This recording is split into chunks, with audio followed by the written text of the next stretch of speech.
নমস্কার, দি রিপোর্টে আপনাদের স্বাগত। রাজনীতিতে এখন বিশ্বজোড়া মন্দা, মানে ভালো মানুষ, শিক্ষিত মানুষ, মার্জিত মানুষ, বরং বলা ভালো প্রকৃত মানুষের অভাব। আমাদের দেশে আবার রাজনীতি একটা পেশাও, যার মানে রাজনীতি করে অর্থ উপার্জন করা যেতে পারে, সে কথা আলাদা।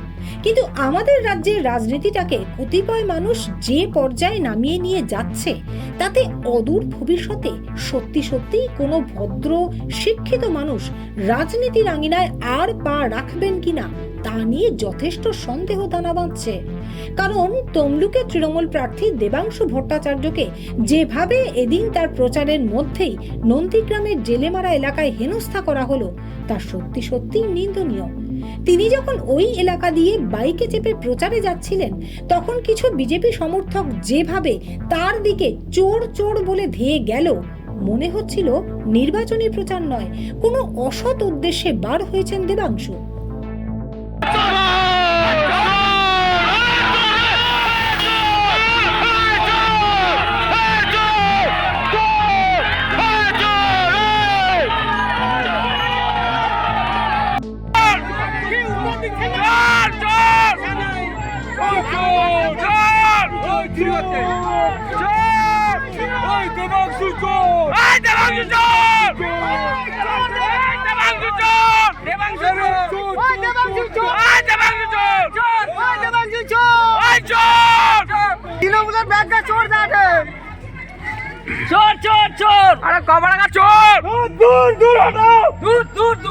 তবে শুধু দেবাংশুই বা কেন, বহরমপুরের জাতীয় কংগ্রেস প্রার্থী বিদায়ী লোকসভার বিরোধী দলনেতা অধীর রঞ্জন চৌধুরীকেও পড়তে হয়েছে এমনই পরিস্থিতিতে।